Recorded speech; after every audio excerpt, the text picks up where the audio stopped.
आप सभी को जय मसीह की प्रियो। परमेश्वर का वचन में से प्रभु यीशु मसीह का सुसमाचार की अध्ययन हम करेंगे। परमेश्वर का वचन में यहोशू किताब में इस्राएलियों ने यहोशू के नेतृत्व में कनान देश को कैसे आक्रमण किए थे उसके बारे में हम पढ़ सकते हैं।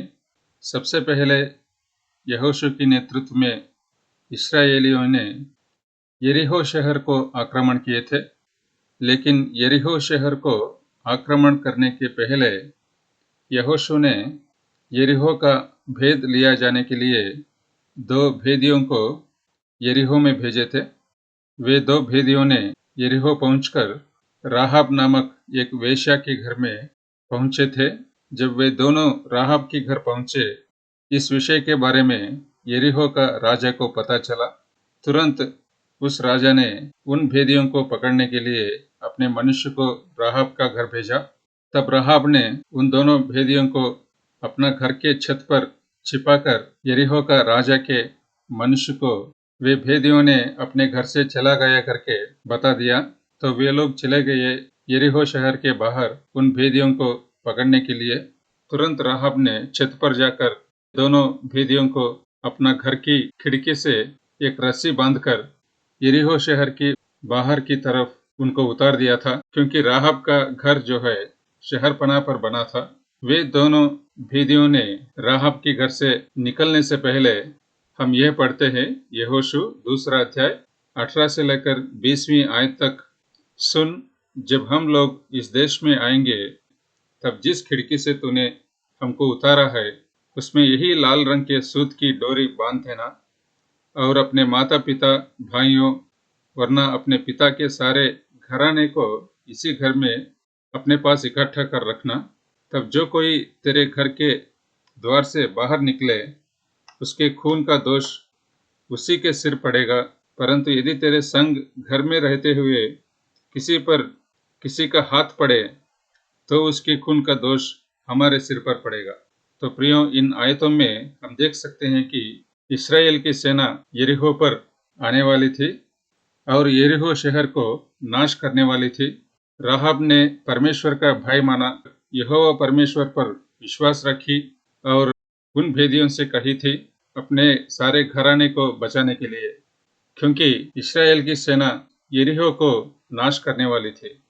तब यहोशू 2 अध्याय 18 आयत में जैसे हम पढ़ रहे हैं, वे दोनों भेदियों ने राहाब से अपना घर की खिड़की को लाल रंग के सूत की डोरी बांधने के लिए कह रहे हैं, क्योंकि जब इस्राएल की सेना यरीहो पहुंचेगी तो राहाब का घर की खिड़की को बांधी हुई सूत की डोरी को वे देखेंगे और राहाब के घर को बचाकर बाकी सारा शहर को नाश करेंगे। और इसलिए वे भेदियों ने राहाब को बता रहा है कि राहाब के सारे घराने के लोग राहाब के घर पर इकट्ठा होना चाहिए, ताकि वे मरने से बच सके।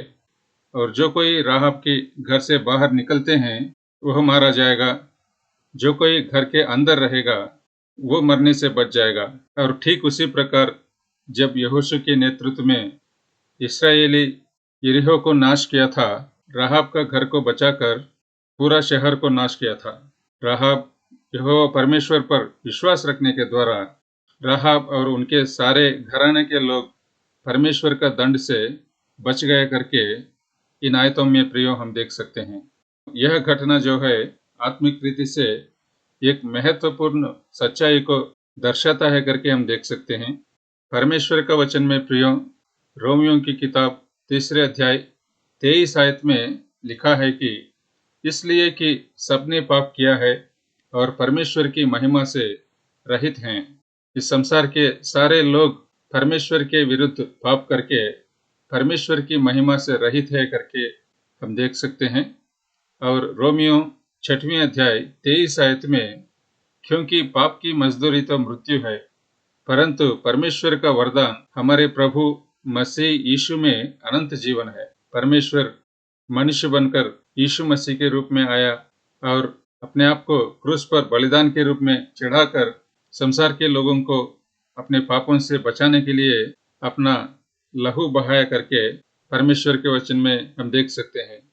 यूहन्ना 3 अध्याय 16 आयत में हम पढ़ते हैं, क्योंकि परमेश्वर ने जगत से ऐसा प्रेम रखा कि उसने अपना एकलौता पुत्र दे दिया, ताकि जो कोई उस पर विश्वास करे वह नष्ट न हो, परंतु अनंत जीवन पाए। जिस प्रकार राहाब अपना घर की खिड़की को लाल रंग की सूत की डोरी बांधकर स्वयं को और अपने घराने को परमेश्वर का दंड से बचा लिया था, उसी प्रकार जब हम प्रभु यीशु मसीह को अपना उद्धारकर्ता के रूप में स्वीकार करते हैं, हम भी नरक से बचकर अनंत काल के जीवन पाएंगे करके परमेश्वर के वचन में हम देख सकते हैं। परमेश्वर हमसे इतना प्रेम रखा कि अपना एकलौता पुत्र प्रभु यीशु मसीह को हमें दिया ताकि हम अनंत जीवन पाए। हम पढ़ते हैं पहला पतरस 2 अध्याय 24 आयत में, वह आप ही हमारे पापों को अपने देह पर लिए हुए क्रूस पर चढ़ गया, जिससे हम पापों के लिए मरकर धार्मिकता के लिए जीवन बिताएं। उसी के मार खाने से तुम चंगे हुए। पहले थिस्सलुनीकियों 1 अध्याय 10वीं आयत में, और उसके पुत्र के स्वर्ग पर से आने की बाट जोहते रहो, जिसे उसने मरे हुए में से जिलाया, अर्थात यीशु की, जो हमें आने वाले प्रकोप से बचाता है। प्रियो, परमेश्वर का वचन में हम देख सकते हैं कि इस संसार पर परमेश्वर का दंड आने वाली है। कलीसिया जो है उठाई जाएगी और उसके बाद 7 साल का क्लेश इस जगत पर आने वाली है। उन 7 सालों में परमेश्वर का प्रकोप जो है इस पृथ्वी पर आएगा करके परमेश्वर का वचन में प्रकाशित वाक्य में लिखा है करके हम देख सकते हैं। तो उस प्रकोप से बचने के लिए, आने वाले प्रकोप से बचने के लिए हमें प्रभु यीशु मसीह को उद्धारकर्ता के रूप में स्वीकार करना चाहिए करके हम देख सकते हैं। यशायाह की किताब 53 अध्याय में 4 और 5वीं आयतों में हम देख सकते हैं, निश्चय उसने हमारे रोगों को सह लिया और हमारे ही दुखों को उठा लिया, तो भी हमने उसे परमेश्वर का मारा कूटा और दुर्दशा में पड़ा हुआ समझा। परंतु वो हमारे ही अपराधों के कारण घायल किया गया, वो हमारे अधर्म के कामों के कारण कुचला गया, हमारी ही शांति के लिए उस पर ताड़ना पड़ी, कि उसके कोड़े खाने से हम लोग चंगे हो जाएं। इस प्रकार हम देख सकते हैं कि हमारे पापों से हमें छुटकारा दिलाने के लिए प्रभु यीशु मसीह घायल किया गया, हमारे अधर्म के कामों के कारण वह कुचला गया, हमारी शांति जो है उसके लिए प्रभु यीशु मसीह पर ताड़ना पड़ी, उसके कोड़े खाने के द्वारा हम लोग चंगे हो गए। इसलिए यूहन्ना सुसमाचार 5 अध्याय 24 आयत में हम पढ़ते हैं, मैं तुमसे सच सच कहता हूँ, जो मेरा वचन सुनकर मेरे भेजने वाले पर विश्वास करता है, अनंत जीवन उसका है और उस पर दंड की आज्ञा नहीं होती, परंतु वह मृत्यु से पार होकर जीवन में प्रवेश कर चुका है। और अंत में हम देख सकते हैं यूहन्ना 3 अध्याय 36 आयत में, जो पुत्र पर विश्वास करता है अनंत जीवन उसका है, परंतु जो पुत्र की नहीं मानता वो जीवन को नहीं देखेगा, परंतु परमेश्वर का क्रोध उस पर रहता है। इस प्रकार प्रियो, देख सकते हैं कि आने वाली परमेश्वर की प्रकोप से, दंड से हमें बचाने के लिए प्रभु यीशु मसीह इस संसार पर मनुष्य बनकर आया, पवित्र जीवन जीकर अपने आप को क्रूस पर बलिदान के रूप में अर्पित किया, ताकि उनका घायल किया जाने के द्वारा हमारे अपराधों की छुटकारा हो सके। हमें शांति पाने के लिए उस पर ताड़ना पड़ी, हमें अपने पापों से चंगा करने के लिए उसने कोड़े खाया था, वह अपना पवित्र लहू क्रूस पर बहाया, ताकि हम लोग उस लहू के द्वारा हमारे पापों को धो सके और अनंत काल का जीवन पा सके। राहाब के घर की खिड़की में लाल रंग की सूत की डोरी जो बांधी हुई थी, वह प्रभु यीशु मसीह की लहू को दर्शाता है करके हम देख सकते हैं। वो चिन्ह जो है उद्धार का चिन्ह को दर्शाता है। यदि परमेश्वर अपना वचन के द्वारा आपसे बात कर रहा है, तो क्यों ना आप भी विश्वास के साथ प्रभु यीशु मसीह की उपस्थिति में आकर, प्यारे पिता परमेश्वर, मैं एक पापी हूँ, अपने पापों को आपकी उपस्थिति में कबूल करता हूँ। राहाब अपने घर की खिड़की को लाल रंग की सूत की डोरी को बांधकर अपने घराने के साथ आपकी दंड से बच गई थी, उसी प्रकार आपकी प्रकोप से बचने के लिए आपका एकलौता पुत्र प्रभु यीशु मसीह को मेरे लिए इस जगत में भेजा है। मैं विश्वास करता हूँ कि प्रभु यीशु मसीह मेरे लिए अपने आप को क्रूस पर बलिदान के रूप में अर्पित किया, अपना लहू बहाया ताकि मैं अपने पापों को उस लहू के द्वारा धो सकूं और आपका अनंत काल का जीवन पा सकूं, आपका उद्धार पा सकूं। मेरे पापों को धोकर आपका संतान में मुझे भी शामिल कर दीजिए, मुझे भी आपका अनंत काल का जीवन दे दीजिए। इस प्रकार प्रियो, विश्वास के साथ जब आप प्रार्थना करेंगे, आपको भी अपना उद्धार देने के लिए परमेश्वर सिद्ध है करके हम देख सकते हैं। कल हम गुड फ्राइडे को मनाने वाले हैं।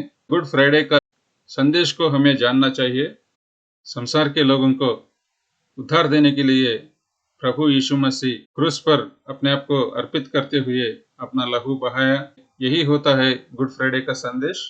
आइए एक छोटी सी प्रार्थना के साथ इस अध्ययन को समाप्त करते हैं। प्यारे पिता परमेश्वर, इस समय के लिए हम आपको धन्यवाद देते हैं। परमेश्वर का वचन में राहब के जीवन के द्वारा महत्वपूर्ण सच्चाई को देखने के लिए आपने हमें सहायता दिया, उसके लिए हम आपको धन्यवाद देते हैं। जिस प्रकार राहब अपना घर की खिड़की को लाल रंग की सूत की डोरी को बांधकर परमेश्वर का दंड से अपने घराने के साथ बच गई थी, उसी प्रकार जब हम प्रभु यीशु मसीह को उद्धारकर्ता के रूप में स्वीकार करते हैं, आपकी आने वाली प्रकोप से हम बच सकते हैं करके परमेश्वर का वचन से हमने देखा है। जो कोई भाई बहन इस वीडियो को देख रहे हैं, उनसे बात करो ताकि वे भी आपका उद्धार पाकर आपकी प्रकोप से बच सके। इस छोटी सी प्रार्थना प्रभु यीशु मसीह के पवित्र नाम से मांगते हैं, आमीन।